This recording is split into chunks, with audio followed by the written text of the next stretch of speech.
option.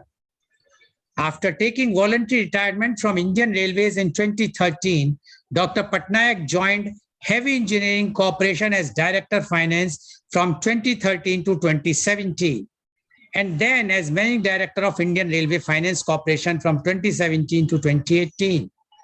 For his exemplary work in office automation and computerization, Dr. Patnaik was decorated with the prestigious Railway Minister's Award in 1999. In his last assignment as MD IRFC in 2017, Dr. Patnaik achieved a unique milestone by taking the lead to raise $500 million for the Indian Railways at a competitive price through issue of climate bonds, certified green bonds in the overseas market, which incidentally is first of its kind for the railway transportation sector in an emerging economy like India. Right now, he is pursuing his own ideas and passion for the institution building and academics. Welcome, Dr. Santosh Kumar Patnaik on our show. As you know, the format is different than the earlier format. The format is here. I will be putting questions, straight questions to you, and I expect a straight answer from you. So now my first question is, Dr. Patnaik, you have worked in railways and you have seen railways ins and outs. We would like to know your own experience about the past and the present form of the Indian Railways. Dr. Patnaik, please. Good morning, Mr. Goel. It's an opportunity for me to meet you again and share my views on the Thought Leadership series on a very pertinent topic. What is going to be the future of Indian Railways? Well, you have started with a good note, giving some backdrop for the railways, and Indian Railways, for that matter, is the public face of the government and the single largest interface with the public in the nation.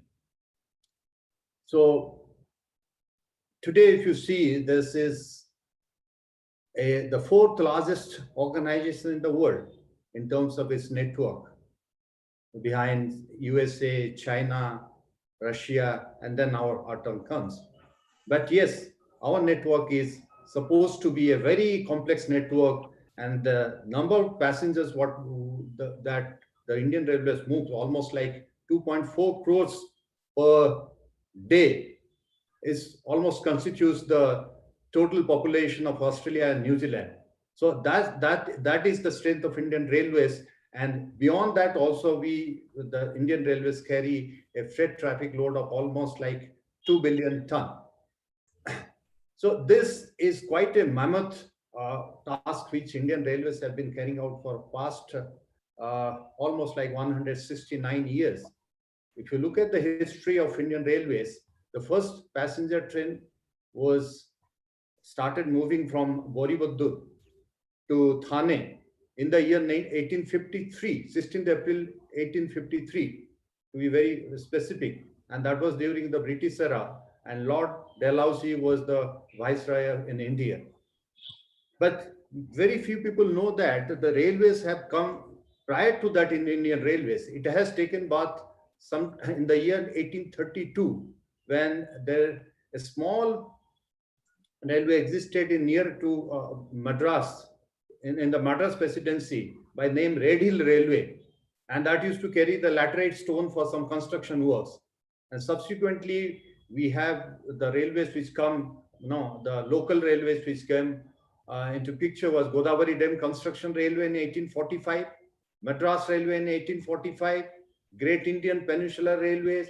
So many things came, and finally, when the things took shape in the form of a passenger train moving, then the railway started moving with a great speed. The Britishers have their own interest for the expanding the network of Indian Railways. They wanted to expand the railway networks basically to take away all the the ores and minerals and to their own country, and then create the finished products and sell it all over the world. So that was the prime intention, to expand the railway network. But fortunately enough, the railways become the pillar stone for the Indian masses, and it really helped in the national integration, and basically due to the movements of people from one place to other with ease, the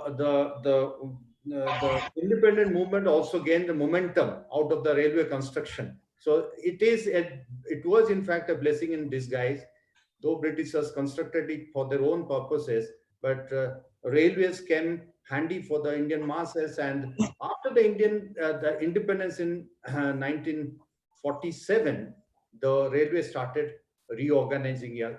The government started reorganizing the railways. See, prior to 1947, railways were basically in the domain of, in the private domain. Private companies used to manage the railways, and for that, the government, they used to get a guarantee interest from the government of India for the investment they make for construction of the railways and managing the railways. The British government used to pay them a guarantee. But when India got the independence and the government of India started reorganizing the railways, it came under one umbrella, that becomes the Indian Railway. No doubt, various zones were created one after other. It started with the Southern Railway Zone in 1951, and subsequently we had Central Railway, Western Railway, Northern Railway, Eastern Railway, Northeastern Railway, Southeastern Railway, and then North Frontier Railway. As such, the railway was functioning with almost like 9 zones, till again the railway has gone for a reorganization in the year 2000. And 6 more zones were created out of the existing zones, and altogether almost like 15 zones are now operating in the Indian Railways. So if we, from the historical perspective, if we see, and now if we see, there is one difference which is marked with the railways, that the railway, the way it was the progressing in the British era, unfortunately, the pace of development, the pace of investment could not take place subsequent to 1947 because of government's priorities in the area. So prior to just around the independence, railway had a network of 54,693 kilometers in broad gauge, meter gauge, and narrow gauge put together. What we have done during this, after 1947 till now, is that we have added hardly some 10,000 kilometers of networks. And if you see in terms of growth, it is hardly say 24% of the growth. But one good thing which has happened is that the project Inugas, which started in 1980s, and it took almost like 10 to 15 years to convert all the meter gauges to broad gauges, that is added substantial connectivity and capacity to the railways. Beyond that, if you ask me today, in terms of the population growth, whether the railway has grown proportionately, I'll say emphatic no, because due to the other priorities for the government subsequent to the independence, the railway could not expand the way the road networks expanded. So as a result, what happened? The 80% freight traffic which railway used to carry then, prior to independence, it has substantially reduced to 27% now. And even though it is working under the direct ear of the government, and with almost like 13 lakh employees all around the nation, but then in terms of commercial viability, it has put a question mark. And a lot of things is now government is trying to emphasize, so that railway gets back its status as a national carrier, both for the passengers and freight, particularly for the long distance transportation. So to start with, we say the railways in the past, it was basically a British, sort of they give to the India, and subsequent to the independence, railways need to grow in such a case that we could not do that during the last 6 decades or so. But now with the national rail plan on the anvil, things are going in the right direction. And I feel the future of railways is quite bright from now onwards. Okay, thank you, Dr. Patnaik, for giving your perspective about the past and the present of the railways. And you have mentioned something about the future also. But before I will go to that, now my question comes to you. The railway suffered a loss of 38,017 crores in the passenger segment in the last fiscal due to the coronavirus crisis. But the CAG in a report revealed that the Indian Railways had scored its worst ever performance in a decade with an operating ratio of 98.44% in 2017-18. This basically means to earn rupees 100, railway spent rupees 98.44, leaving it with a profit of rupees 1.56 for every rupees 100 it earned.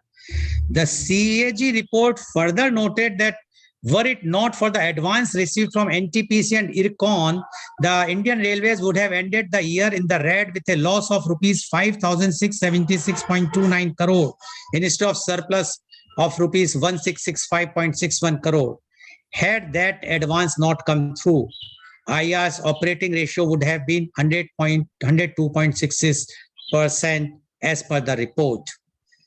Do you think or do you agree that the railway is also doing whitewashing in their balance sheet by not showing the correct picture? Because advance money which you are receiving cannot be termed taken, and you are a man of finance. So my point is, if this is the situation that we are running a loss, we are saying now that because of the coronavirus, but before coronavirus also, the physical condition of railway was not good. What do you want to say about this?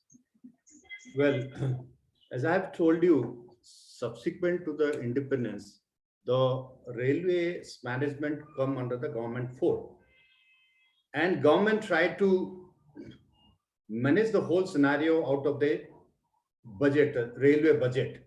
So railway budget used to be the main source of internal revenue for expansion of the railways.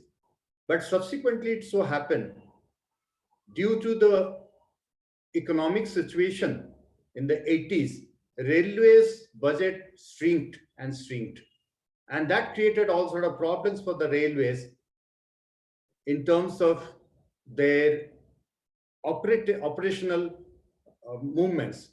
It so happened that the railways could not match the revenue compared to the expenditure.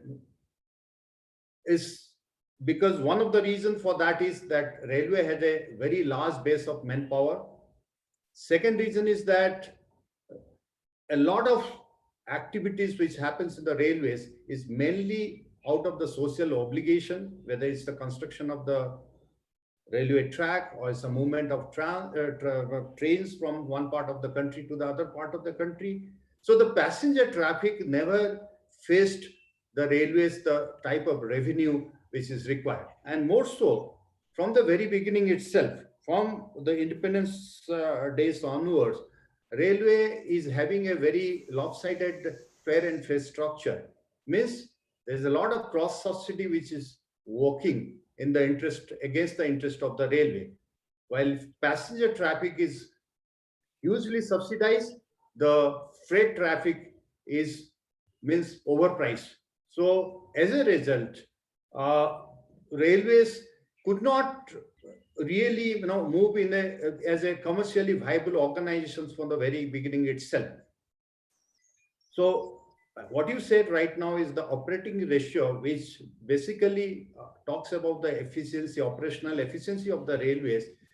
Railway for last 1 decade or so is moving in the red zone of 95% to 100%.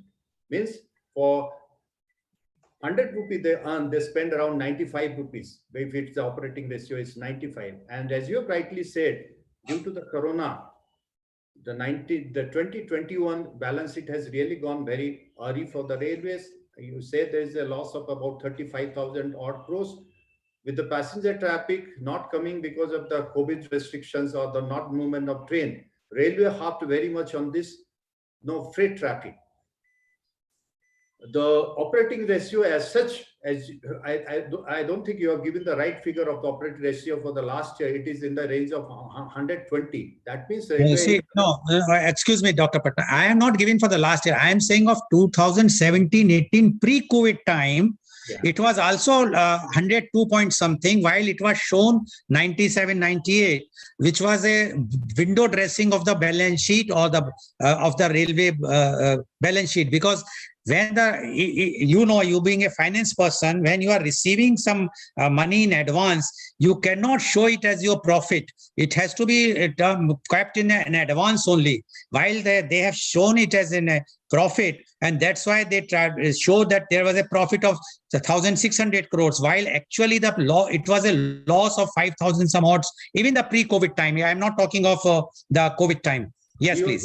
You are absolutely right in your own interpretation, but if you appreciate, the railway accounting system is purely government accounting. It doesn't follow the commercial accounting, even though for some services it do maintain the balance sheet, but that balance sheet for the purpose of presenting before the parliament is irrelevant. So basically they go with the receipts and payments accounts, and if they are getting the receipts in this year, whether it is in the form of advance or in the form of some advance collection, it will form part of the receipts.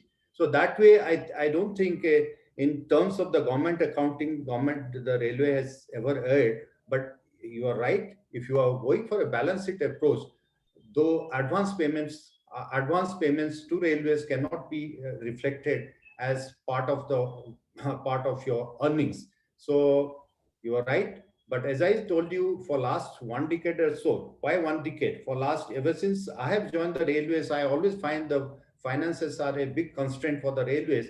And in fact, you need to appreciate where from the railway resources come, where from railway get the investments. One is, of course, the budgetary support. Second is the internal accrual, in the sense every year whatever revenue that it collects, it offsets against the expenditure, and the balance which remains, it also forms a part of the railways own investable resources. And third, since 1980 onwards, 85 onwards, when the finances of the railway has really gone hurry due to the dwindling budgetary support, railway has gone for the borrowing, and that borrowing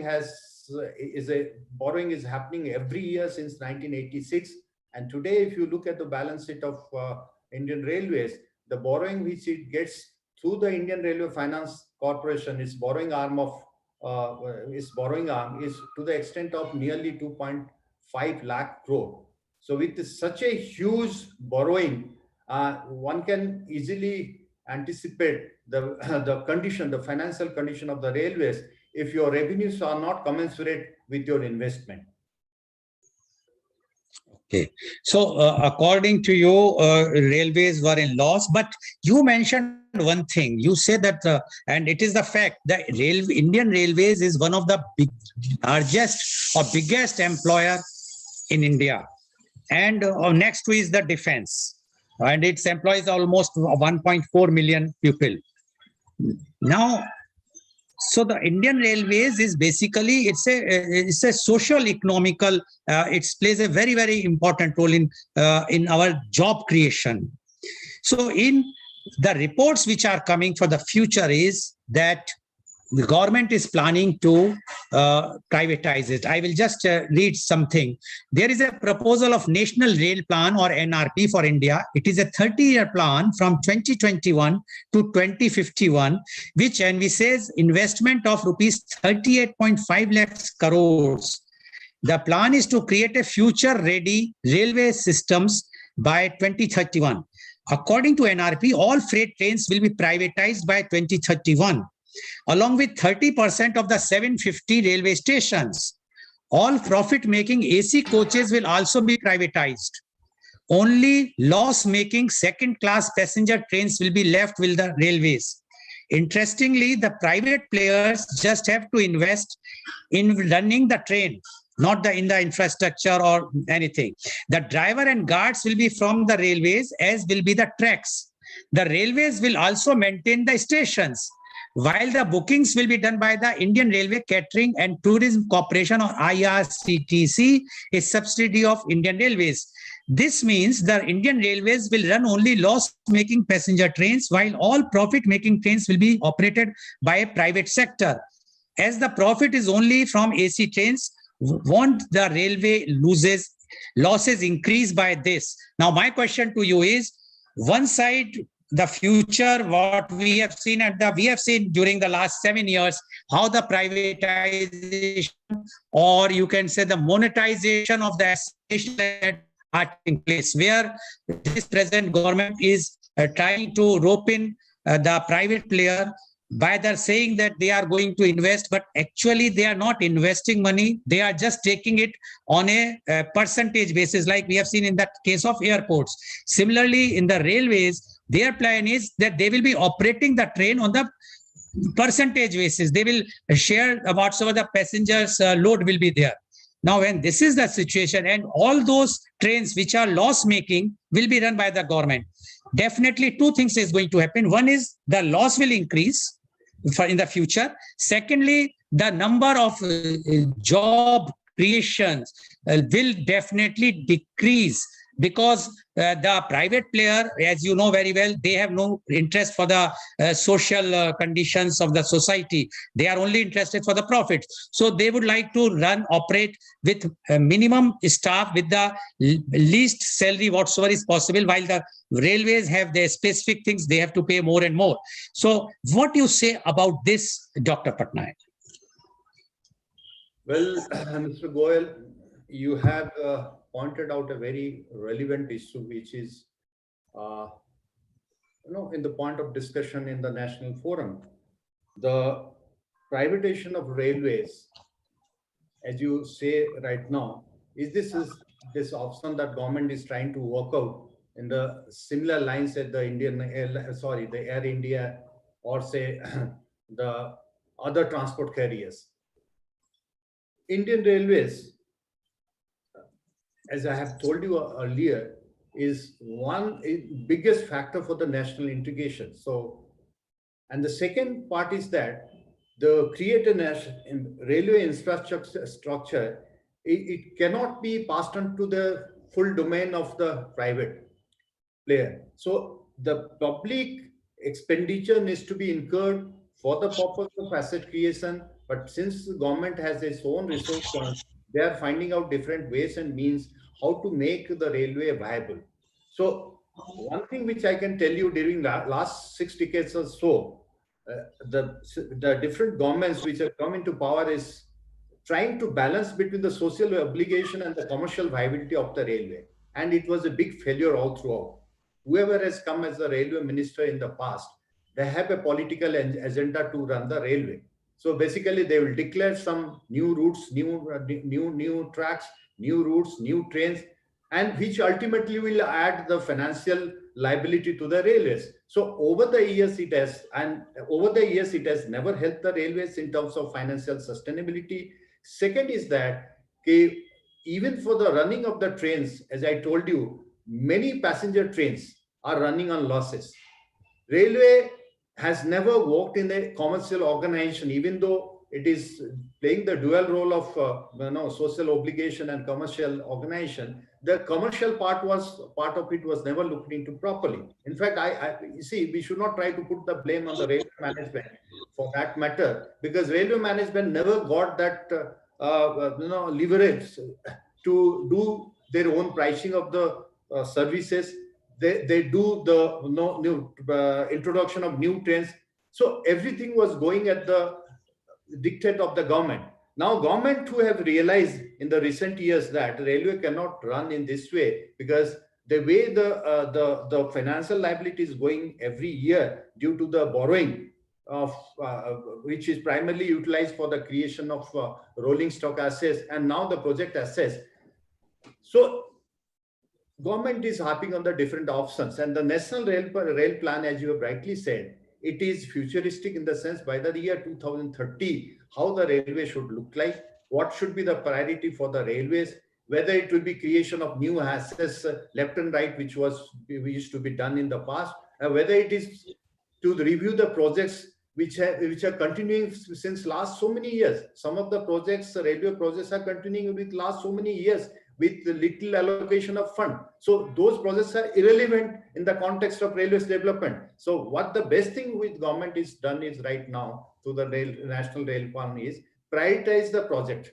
Prioritization of the projects in terms of supercritical, critical, and say port and other connectivity. These are the area. If these projects are coming through by say 2025, which is the target for the for the government to make all this infrastructure ready by 2025, and some of this infrastructure will also augment the capacity of the railways. That means the congested routes on the northern and the eastern and the western sectors, when you are going for the capacity augmentation and start introducing the high-speed trains like the Gatiman Express, like the Vande Mataram Express. So those are the things which government is now planning. At the same time, the sector which is not getting good enough of revenue for the railways, which is primarily the responsibility of the government to run it on as a social obligation. So government is now trying to differentiate, draw a line between the one which should come under the purview of the social obligations, like you said, a lot of passenger trains which will not go to the private domain, and the other, the premier sector, like the fast trains or say the freight trains, right, which should move. They are planning to move the freight trains at a speed of 50 to 60 kilometers by strengthening the track and other thing. So those should come under a different domain where the private carriers will be able to run it more efficiently than the present railways. So basically what is going to happen in the future, in the near future, is by the time the 2025 will come, you will see a lot of investment will go in strengthening of the track, completion of the pending projects, the supercritical, under the category of supercritical and critical projects. There are almost like 60 odd projects, 68 odd projects which are in the critical, and there are 58 odd projects which are critical stage. So a lot of projects are going to come through by 2025. And with this capacity augmentation, with the strengthening of track for moving of first trains, and then passing on some of the services, passenger services, to the private domain, and going for the station, world-class station developments, I think I am very optimistic. The railway is, I won't say it is going to be purely walk on a purely commercial bed, but then they are going to differentiate the two different areas of social obligations where government will go on giving this budgetary support for that purpose, and the other part of it, running of all these trains on the railway tracks, which will be owned by the railways, whether it is the private passenger trains or the freight trains. This is going to work on a commercial balance sheet basis. So that is going to bring a great change in the functioning of the railways in the time to come. Dr. Patnaik, you mentioned that the government will differentiate between the viable and unviable tracks or the trains. It means we are giving the profitable sectors to the on a platter to the private sector, and the government is keeping only the loss-making sectors. We all know that the country is a welfare state. It is not a dictatorial or a dictatorship place. It is for the welfare of the everyone, even those who are staying in a remote village. You mentioned that all the previous railway ministers, whosoever has joined, they have their political agenda. I agree, but we should understand, if a railway minister was from West Bengal, one was from Bihar, one from MP, they all try to take the railways to their constituencies or to their state. Ultimately, today, what we have seen, the railway has reached to almost everywhere, wherever the railway minister has to come. So we cannot blame them. Yes, it was not viable, we can say, but after all, railway is supposed to reach, we have to provide to the grassroots, to the end point, whosoever is there. Right now, we have seen how in the Jammu Kashmir, the railway has reached. So, although it was viable or not viable, that is not the question. The question is, we have to, after all, it's a government responsibility. Now, when we are talking about the welfare state, don't you think what railway is now going to do is they will give all the prime sectors to the private, and the private people will definitely increase the rates gradually, and the time will come when it will become unaffordable to those who are not having anything from the rural backgrounds. Today also we have seen that for just to save the money, they have finished the senior citizen concession, which is very unfortunate. One side, the government is having surplus funds to invest in a huge central vista, but they don't have funds for the central senior citizens. So the day you have not, you start a different cutting all the facilities to senior citizens or the children, and gradually other those who are from the rural background, the villages, what example we are going to set up. Plus the job creation will be less, and once the job creation will be less for the biggest the largest employer of the country, definitely more and more unemployment will be there. What you want to say for the future of the railways? What is going to happen to the society altogether? After all, as you initially mentioned, that the railway is working as a integration part of the country, and it is integrating the social fabric of the country. What is going to happen to that, Dr. Patnaik? See, I have already told you, since independence, the government is managing the railways, and somewhere the things are not going okay for the railways. Railways come under severe criticism, the way they are managing the finances. But I told you the railway management cannot be blamed. The blame is equally going to the government. And government is now very conscious that the railway platforms should be used for the economy as an engine of economic growth, which has not happened, unfortunately, during last 7 decades since independence. Because of that, the prime share of freight traffic, which used to come to the railways to the extent of 80% before independence, it has now come down to 27%. Second thing is that because of taking so much of social obligations, the railway has gone for a lot of cross subsidy, which is not really helping. If you are increasing the freight, the goods that the railway as a transport is not being sought after by the business people. They are going away to roadways, and that's exactly what has happened. If you today see the railways freight share in the overall overall transportation in the freight sector, it has come down drastically to 27%.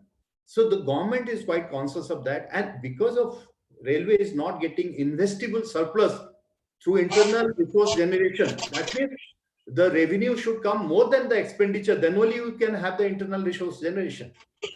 So because you are not getting investable surplus, because there is a budgetary constraint on the part of the government, and because you are going for higher borrowing at a high interest rate, so all these things are constrained, making the government constrained to invest more on the railway infrastructure. So the government has to find a way how to make this organization really viable while also taking the social obligation to the extent possible. Now,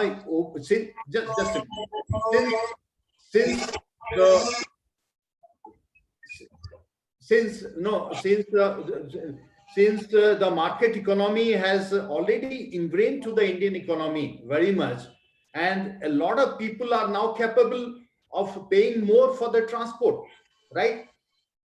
Even though, as you say, that there are remote parts of the country, there are still people below the poverty line. The government can always think of giving them the subsidy, passing on the direct, to their accounts. But then this cross subsidy element, which is existing in the railways since the very beginning, it has to be totally removed, or else the viability of railway will always be questioned. It can never happen. So that's exactly government is trying to do. If you remember, when Nitish Kumar was the railway minister, he has taken a bold decision for the first time that the cross subsidy element should be phased out slowly, And that is when, for the first time he say the freight rate should come down and the passenger rate should go up. And that is when, when you balance this fare and freight structure, you'll see the more and more freight traffic which are now diverted to the roadways. Even for the long distance haul, they will come back to the railways. And slowly, this marginal costing method will help the railways to gain more and more revenue and more earnings, investable surplus. And that is probably the government is now looking from that perspective. And if you say this asset monetization, they are going very, for that, I will come in my another question for the asset monetization. Now, my question to you is, Dr. Patnaik, in India, the best officers, the best brains goes either to IAS, IPS, IFS, then the allied services, either customs, income tax, and the railways. Railways are having the best brains and the best officers from India. Do you mean to say that the officers who are being selected from by the UPSCs are fools? They don't know how to manage the railways. One. Secondly, earlier we were having the same structure for last 70 years, whether it was Congress, whether it was Atal Bihari Vajpayee government. In that, whatsoever we have seen from the scratch, because what my memory says that there used to be first class, second class, third class, and one more class used to be there earlier. And then gradually, the air conditioned started. Then the Rajdhani came, the fast trains came, deluxe trains came, gradually. So railway was always improving. And we were having no problems because the railway fares was quite economical.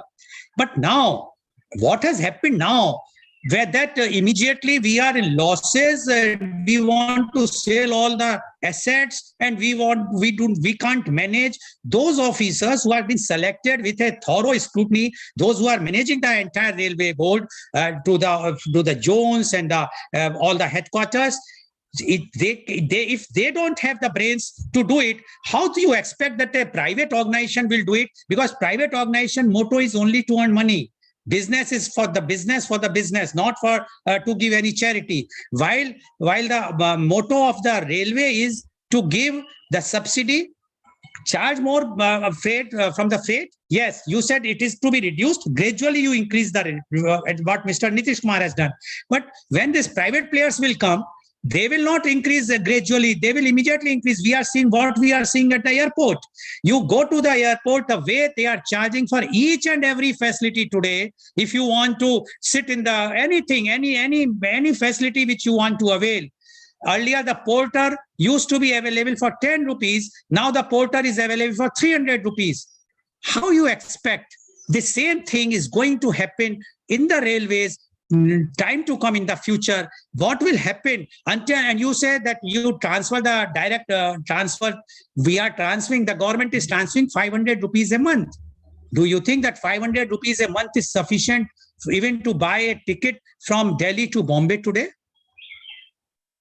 Okay, let me ask you one question, Mr. Goel, on this point. Oh, no, question. I am supposed to ask you. You are supposed to reply me. I'll ask the question and answer myself also. Yes, please. Like basically when you say that the railway fare was very economical, that's where your perception about the railway business is going wrong. I have been telling from very beginning, there's a lot of cross-subsidy element which doesn't make the railway as a commercially viable organization. So the first thing government has to do is that remove this cross-subsidy. At the same time, it should not try to inconvenience the poorer strata of the people who are not going for the rail travel.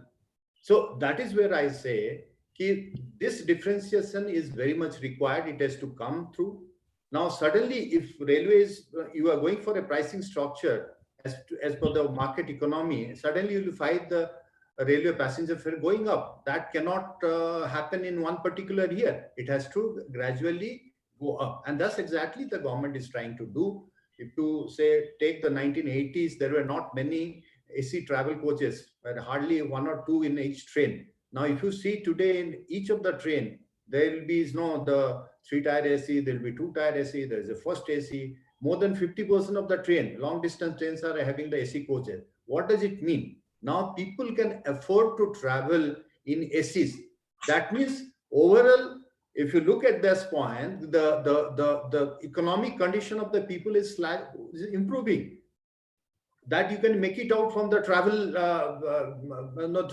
pattern. So that's exactly government is trying to do. The premier trains where the middle class and the higher class people, they prefer to travel long distance, go for the train. That they say, well, let's increase the fare in that segment. So that's not Dr. Patnaik, just I want to stop you. Yes, you are right. But why you want to give to the private player? This thing can be done by the officers, the brains of the Indian Railways. You also worked as an Indian Railways. You know the economics well. Other officers, whether they're engineers or from signals or everyone is very capable to do these things. Why you want to hand over? Because if railway is going to do it, they will do gradually. They will see how much is the percentage one can afford. The middle class or lower middle class can afford. But a private player has no concern. They will say, no, if the air ticket is from Delhi to Bombay, say 6,000, let it be 4,000 and people will pay. This logic will not work. One has to see the paying capacity. So my only reservation is why to privatize this? I am not against that you increase the air conditioned thing. Why to privatize? My question is this to you. You rightly said, Mr. Goel, the best of brain come to the railways in terms of engineers, in terms of the administrative guy, no traffic service or the account service or the personal service. The best of people come over there. Mind this, railway works with 13 departments and compartments. 13, more than 13, 15 departments and compartments. That is the big issue of railway since very beginning. The coordination part of it amongst the department, it never happened the way it should happen. It's mainly to do with the organizational structure, the way railway system has been functioning since the British era. And those things could not change despite the best efforts being done by the government. So you must have heard about the Rakesh Mohan committee report, where they have said that the railway should go in a big way for the reorganization. And if you see, during the tenure of Suresh Prabhu as the railway minister, he has done away with the railway budget. That's the best thing which to happen in the Indian railways. Sorry, can you repeat what he has done away? Done away with the railway budget, presenting a separate railway budget, which was morely, basically done as a sort of ritual, annual ritual. At the time of independence, railways investment was quite huge. Railways to give a lot of funding to the government. So there was every reason to have a separate budget. But over the years, since 50s, 60s, 70s, the railways budget share has come down. It has come down to such an extent that it doesn't even constitute the 5 to 6% of the total Indian budget. So there was every reason to do away with the budget. And second thing, good thing which has happened is that they are now thinking of a reorganization of the management structure. There were different services coming from different streams to manage the railway. Now the government has gone for, basing on the committee recommendation, they have gone for an Indian Railway Management Service. Now the UPSC has stopped taking people for the railway services as a whole. The new management structure is being created for the railways. At the same time, what you are talking about, the fare and fee structure, the private players, even if the services go to the private players, the private players cannot do it at their whims and fancies. There will be a regulator which is coming into picture. So those all things are going to come one by one. And that is why the government is planning to make a commercial face of the railway and a social obligation of the fairway. Whereas while owning all the assets, they will pass away the different services at a premium to these private players, so that they give you some money in terms of asset monetization, and the same money can be utilized for further asset creation. Dr. Patnaik, what you said, theoretically it is right, practically it is wrong. Today, the airport's name has been changed. How come a airport name can be changed? Tomorrow, Bombay Central name will be changed to Adani Central Station. Would you like, as a citizen of country? the High Court has to interfere for Mangaluru Airport, which the name has been changed to Adani Airport. Then again, it has been restored for Mangaluru Airport. So my point is, private party, definitely, if they are investing 1 rupee, if they are not getting 1 plus, they are not going to invest money. They are not fools. Secondly, if you are going to give, but my only thing, one more thing which I would like to just highlight right now to you is, now the contradicting thing, what we are talking about, the privatization. Putting an end to the earlier speculation and media reports surrounding Indian Railways amidst the ongoing disinvestment drive, Union Railway Minister, the present Ashwini Vaishnaw, recently said that the iconic national transporter will not be privatized. He further added that such move would not happen in the future also. Now, my question to you is, do you have faith in his statement? Or it is again like a jumla? Well, because see, you also mentioned about, and I mentioned to you about the plan for so many years, where they have mentioned that by 2031 so much privatization will take place, so much privatization will take by so much year. But now the railway minister is coming, no, we are not privatizing. So because the elections are there, so they have to keep the constituencies happy. Why this type of double standard from the government? Either you say you want to privatize, let the people who doesn't want, let them protest. But one side, you see, like what happened to the Kisan movement. So you have come out with the laws, then you have to eat the pie, and you have to take back all the laws. And now again, the agriculture minister 2 days before, he said, no, we are bringing up. And when the backlash came yesterday, he said, no, we are not bringing that. So this type of things are giving wrong signals, and the morals of the employees of the Indian Railways, which are having a very, very high esteemed place in the society, their devotion, no parallel. I worked in railways as a contractor, and I have seen the work, the dedication, I will not say the 100% honesty, but whatsoever honesty they have, no one can match. Even I can say many times the railway is even above than the defense services as far as the honesty and the working culture is concerned. And now if our railway minister is giving this type of statement after that particular paper which has published by the government only that this is a planning, why this type of double thing? Now which we are going to agree, whether we think that the privatization will take place or what railway minister is saying is right? What you say about this? Be sure about this aspect of privatization is not going to happen, because when we joined railway, the same slogan was there. Less railway will go for the privatization because of this financial doldrums. But that's not going to happen. No, the government cannot afford to do it. The full-scale privatization is not going to happen. But what is happening, as you rightly say, it is a sector-wise privatization. See, they are going to privatize the services. They are going to privatize for example, when I was there with the Indian Railway Finance Corporation, the railway minister said, let's go for the asset monetization of the OHs. Now, there is a plan of the railways where they want to go for 100% electrification by the year 2022-24.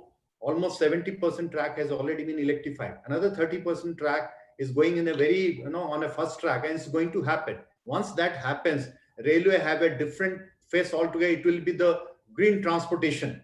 That's a good thing which is going to happen. Now, the problem is that with the full-scale privatization, which was tried in the British railways, was never successful, right? So again, they have gone back to the old mode in a different way altogether. Indian government is quite aware of that. And that too, with such a huge network of, say 69,000 kilometers of track and 13 lakhs of people, privatization is not going to happen as such as it has happened for the Air India. So what will happen is going to happen is that the government will own the railway infrastructure. There will be some part of the services which are proving to be detrimental in the commercial viability of the organization is going to be offloaded. There are some services, like you have seen, the catering, the ticketing, all those things has gone to the domain of IRCTC, a public sector corporation. But again, in the public sector corporation, not much of gain is coming through as the government has envisaged in the beginning. Railway has created almost like 13 to 15 public sector organizations, and half of them are not functioning the way the government had anticipated. So the corporatization has its own limitation. Having the full government control over the railway, you have seen the type of financial instability which has come to the railways. So government has to tread a mid path. This is exactly government is trying to do. One is that they are going for the reorganization of the railways. They are going to augment the capacity of the railway. You might have seen the dedicated freight corridor is a project which is coming up for last 10 to 15 years. It is going to happen in the next 3-4 years when the freight trains will start moving on a timetable, right? Once the freight trains start moving on a timetable, you will find a lot of this business houses which have gone to the roads, they will come back to the railways again. This is going to happen in the eastern and western sector, whatever the whole country. So government has excellent plan how to develop the network all over the country, whether it is for the passenger traffic or for the dedicated freight traffic. But for all these things, what you need is the money. And railway in this present current status, they cannot generate money. It will be a myth if railway is going to generate money out of internal resources in this present form. So it is going to happen only when there will be a reorganization of the railway structure. There will be new ideas coming through. But yes, privatization per se is not going to be the answer to unwind this myth. It's going to happen for few services, and that's what government is trying to do. You might have seen the government has gone for a tender of 151 trains, premier trains, but hardly it got any response from the private players. Same thing has gone for the station development, where the government is trying to go for the PPP mode of through PPP mode to get resources and get this world-class stations. Those are also not happening the way the government is possible. So unless until the private players, they see that there is going to be sufficient return for them in the projects where they invest, they are not going to do it in a year. So the mid path, which is going to be explored by all the stakeholders, be it government, be it the private players, be it the regulators, there has to something which will come into picture, and you and me should agree that railway should work on a commercial principles in the years to come. While the social parts have to be taken care of by the government, railway is such in terms of providing service, whether it is passenger service or whether it is the goods service, they should give the best of service. Then only the railway will get it back to its back glory, which used to be there during the British era. See, Dr. Patnaik, what you said, I agree. My only disagreement is monetization of the assets. See, in UK, what they have done is they are giving the trains on the lease. You run the train, it is your train. You give us this much money, like airlines here. The private airlines are operating, they have to pay the money to the airports. Same thing can be done as far as the trains are concerned. You give, but government should, railway should not stop their own trains. Let it be extra train. If there is a more load from Mumbai to Delhi, let it be 2 more trains or 4 more trains or 6 more trains by the private operator, but the existing train should not be given to them. That is one thing. And let them bring their own train. Like in UK, we have seen in this Virgin fellows that Bernard, he has put his own trains there. And whosoever wants to go in that is fine. Otherwise, generally public are going in the normal trains. But now, again, I'm saying something, I'm reading to you. The Railway Ministry has announced plans to invest about 53 trillions or about 50 lakhs crores, equivalent to rupees 53 trillions or US dollars 700 billion in 2020 to upgrade the railways by 2030. Now, I don't think that it has been possible because of the coronavirus. The excuse is there. Upgrades include 100% electrification of railways, upgrading existing lines and more facilities, higher speeds, expansion of new lines, upgrading railway station, introducing and eventually developing a large high-speed train network, interconnecting major cities in different parts of India, and development of various dedicated freight corridors to cut down cargo costs within the country. Do you think it is feasible in the present scenario of economic crisis? One side, we want to show we are doing these things. And other side, we are saying we don't have money, we are increasing the prices of taxation, we are increasing the prices, how to take money from the public, whether in the form, in any form. And today, you know, what is the condition of the inflation? It has crossed 14%, the wholesale index, which is bound to happen, is hampering everyone's budget, home budget.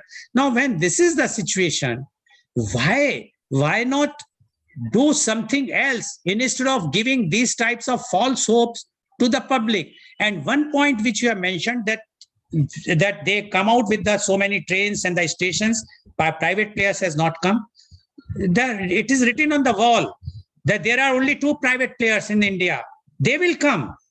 They just want to create a situation that the government has to reduce the charges, the tax. Earlier, they were planning for 6%. Now they are reducing to 3%. And one of those 2 are going to take it. We have seen in the airport also. We have seen at port also. And we are seeing even now the roads constructions, the Ganges expressway, who has taken it. It is going to happen in the railways also. So that is, but because the government has to make such a condition, suitable condition for 1 or 2 big houses, that they only will take in such a way that they will run in profit, and ultimately the loss will come to the government. Like in Air India disinvestment, government got only 3,000 some crores, a total liability which Mr. Tata has taken is about 18,000. Out of 18,000, 3,400 crores paid to the government. 14,000 is a bank liability. After 50,000, government has taken those liabilities. It was 64 something total liability, and those 14,000 they will pay in moratorium, because Mr. Tata, once he will be there, the bank will give 10 or 20 years moratorium. So the government got only 3,000 something crore, while the expert says that one route of Mumbai to London, Mumbai to New York, Mumbai to many countries, or Delhi to all those places are very, very expensive. To get those routes is very expensive. Similar thing, do you think it is going to happen same way in Indian Railways if we will not check right now? What you say? Well, your apprehensions are quite correct. Even my apprehensions are in the same way. The things are now going for the privatization. Now, how this privatization is going to make the future of India, only time will say. Now, coming to the railways, as I have told you earlier, is the largest public interface of the government of India. If it's government of India is going to go for the large-scale privatization, left and right, then it may impact the social obligation part to a larger extent. And the government may come into criticism for that. That's one of the reasons why government is going very slow about the selective privatization, sector-wise privatization of the railways. They will never go for the full-scale privatization, and that's the reason why the railway minister tells with authority, railway will never be privatized. But yes, the selective privatization has also its pluses and minuses, and one has to be very careful when you are taking out all the services, the passenger services, and giving it to the hands of a few players, right, who can really come and participate in the bidding process. Now, this thing, I had 1 year of stay in Singapore when I was doing a master's in public management. That is the time when I tried to study the metro structure of Singapore. And then around the same time, the Delhi metro was coming up, right? And both the metros were doing quite well. Singapore came first, Delhi picked up later. But one good thing which I could say, I had a 2 month of internship with the Singapore Metro, where that's when I got associated with the Land Transport Authority of Singapore. Then I wanted to know what exactly is keeping the Singapore moving, not at the cost of public, at the cost of it is for the cost in the government's benefit. Everything is happening. I found this metro tracks, they are also going in the same. They were choosing the operators to run the tracks. Government was not doing the same thing. Or Singapore, the government has only created the track, and then they were creating a competition that was called the managed competition among selected 3 to 4 operators. That again, it was created by the government. All those corporations, all those private PA, the government of Singapore had a stake. So government of Singapore had always a say about the paraphernalia which the operators need to maintain, going with the regulators' norms and way. So that is one facet of the managed competition. Even though it is called a privatization, but it was a managed competition where government has the absolute control over everything. Some sort of model that should come here now, as you rightly expressed your apprehension. You know, the way the things are happening in the airport sector, in the airline sector, the port sector. One really do not know what way it is going to, whether it is going to create more jobs or is going to really go for the proper economic development of the country. But this model like the managed competition in the railways, in the Indian railways, will be a good solution for the applications which majority of us are now telling. So I think, but one thing is that with the present organization structure, a railway, if it's trying to run the trains with a congested routes, you have seen the railway has hardly created 10,000 kilometers of tracks since independence. Prior to independence, it was 59,000, and just we have added another, say, 10,000, 69,000. But if you are not going to strengthen our existing network of 69,000, and then we add other tracks for strategic consideration. See, China is, in the last 15 years, China, I'll give you a figure, you will be amazed to know, every year they are investing $100 billion to increase the rail infrastructure, and they are going for production of railway assets, and they are exporting to the other countries. The high-speed trains, you cannot think of the number of high-speed trains that are coming through. So all this thing has happened in 15 years. 15 years back, they were in the same state like the Indian railways.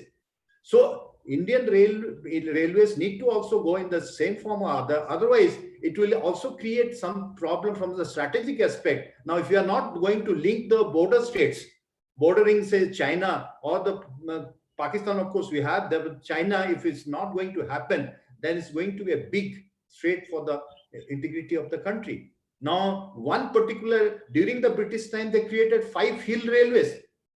That time, the technology was not there. That sound. We have technology, we have manpower, we have resources. We are struggling for last 10 years to create one particular line to connect from Jammu to Srinagar.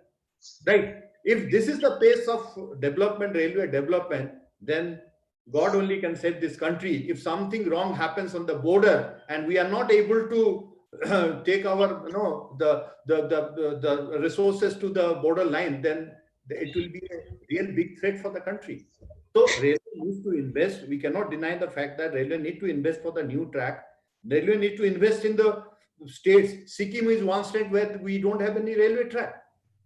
Yes. Of 21st century like this. So we need to go for investment, and government is finding out different ways how they should get money. Because if you are going for borrowing left and right, it is only there. It is putting you in the debt crisis. So okay.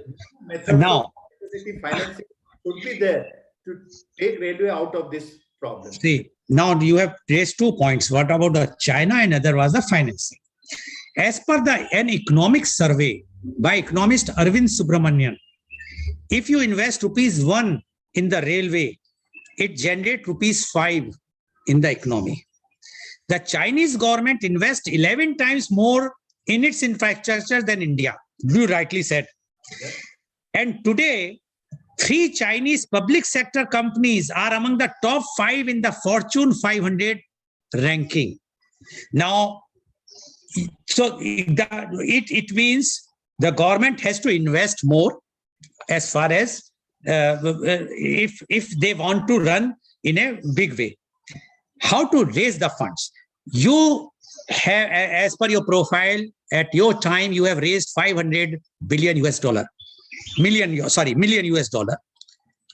Don't you think today in railways come out with some types of either in form of IPO and raise the funds from the public at large, from the institutions, from the foreign companies, keeping disinvesting, say 24% of their equity today.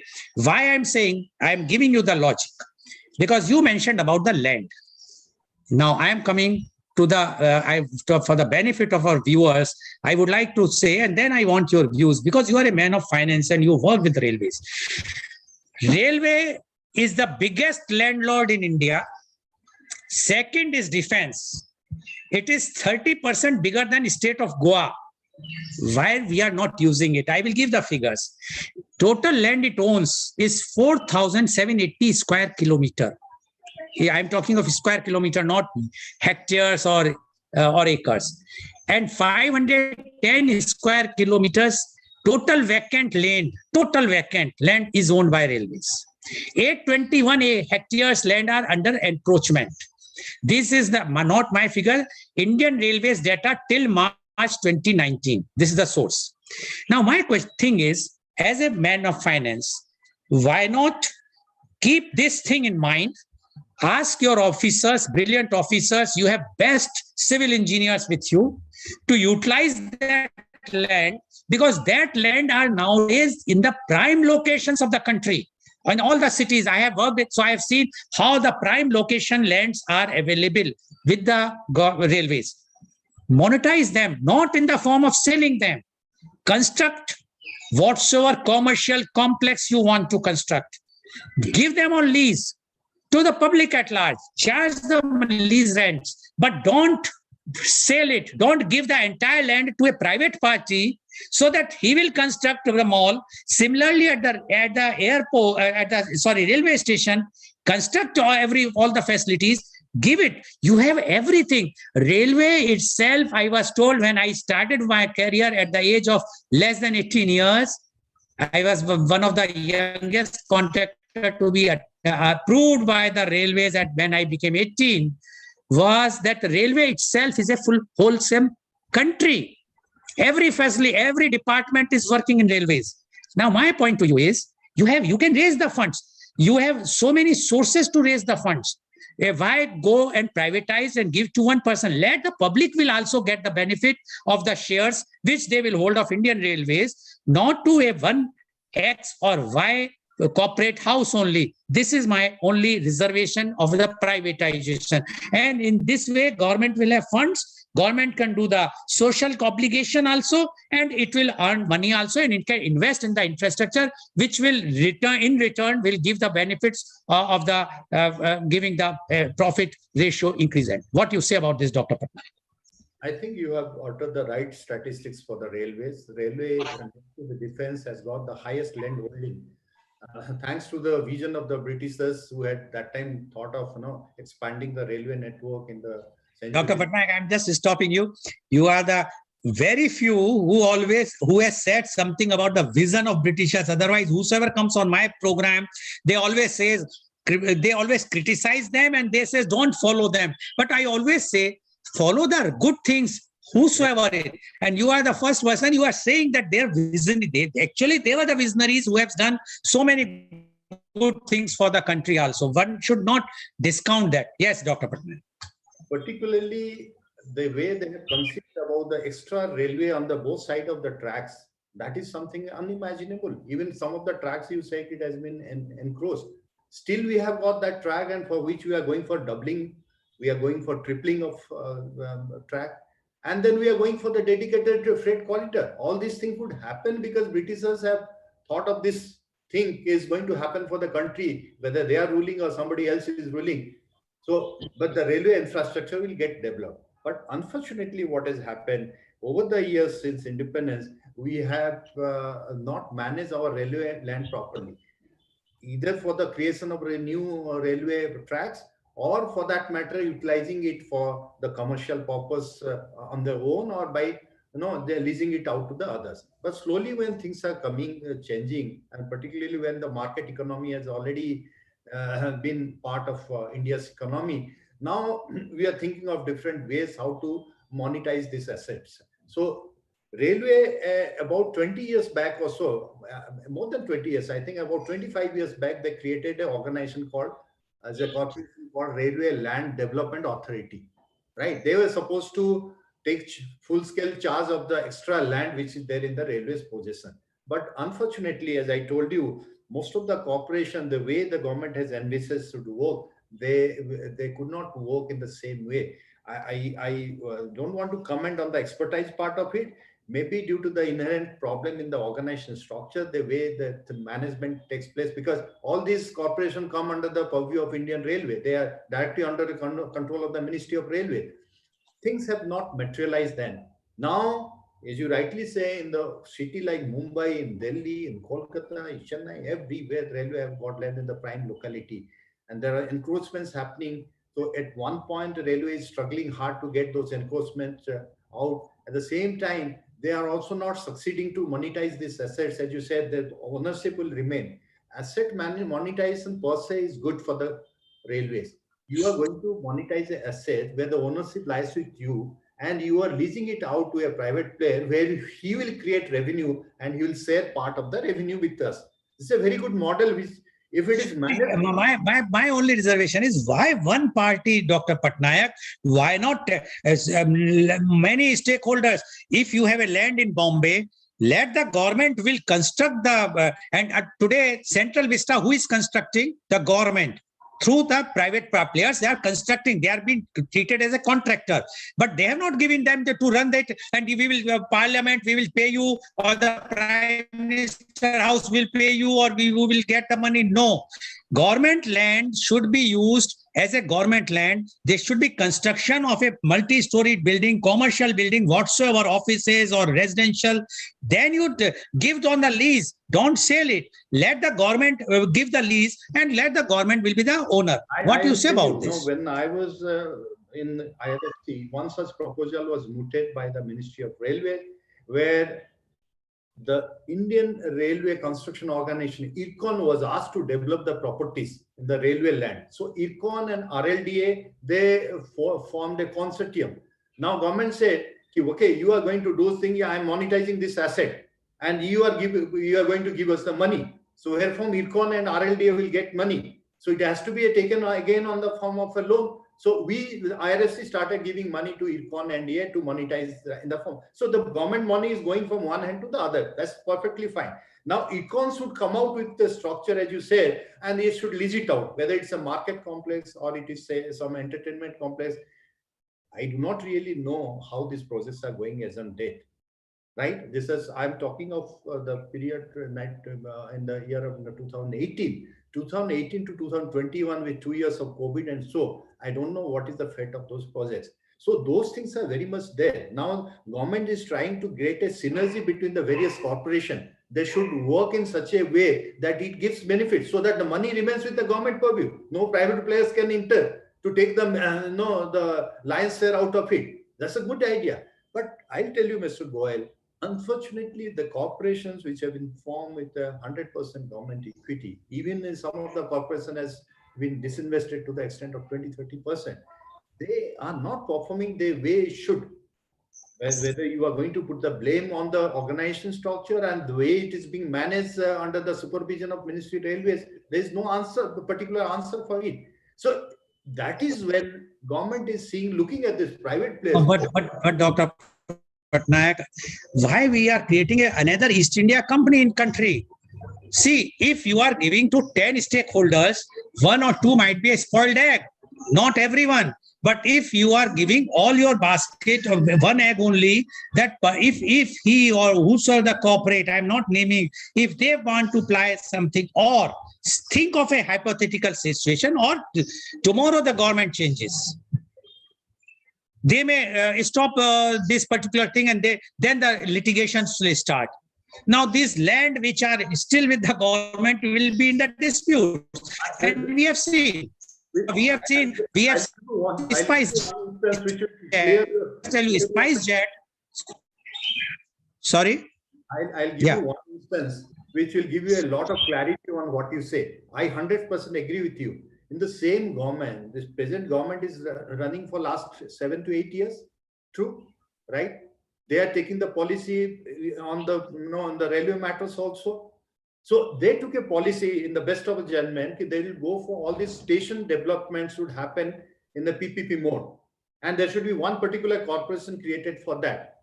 It was Indian Railway Station Development Corporation, right? They created that authority.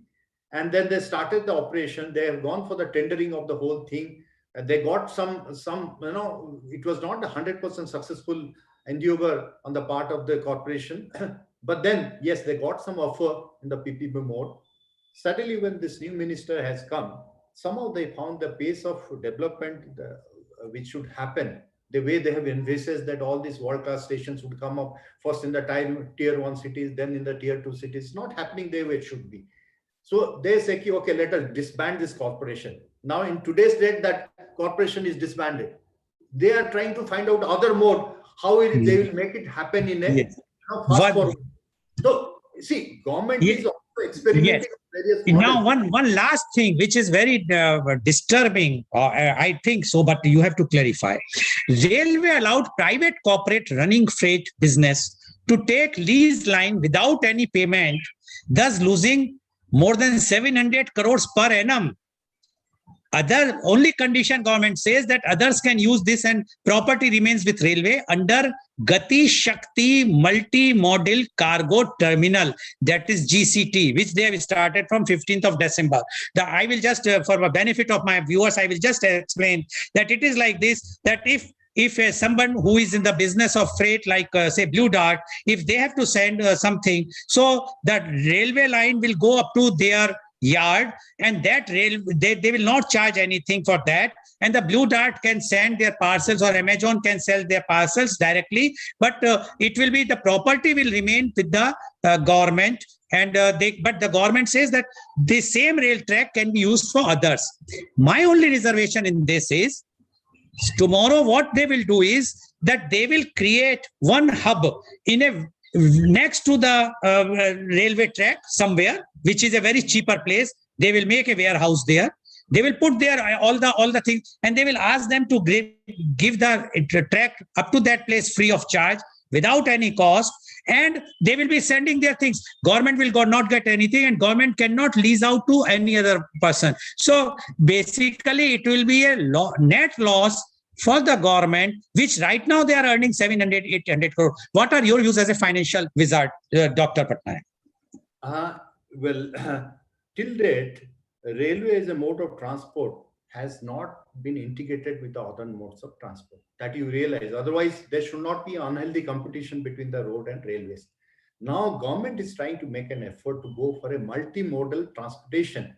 And that is where they say the railway sidings should be used in an effective way to generate more of revenue.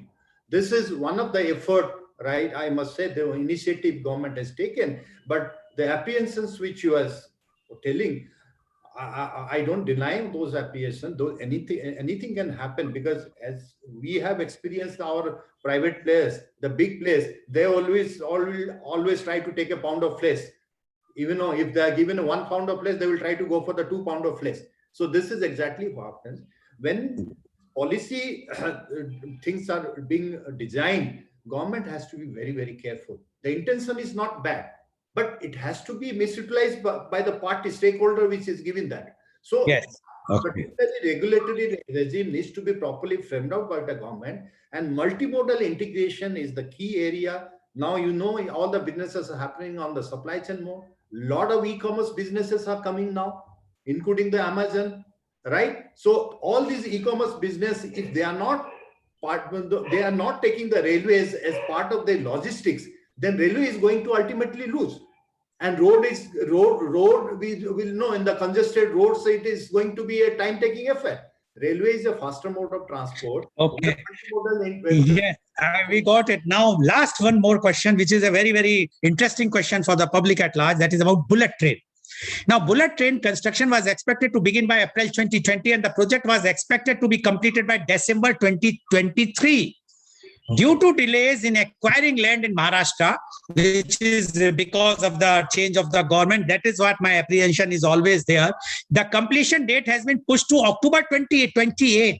The stretch of 50 kilometers from Surat to Bilimora is expected to be completed by 2026. It is estimated that the total cost of rupees 110,000 crores that will be spent on 508 kilometer long high-speed rail corridor project, rupees 88,000 crores will be given to India as loan.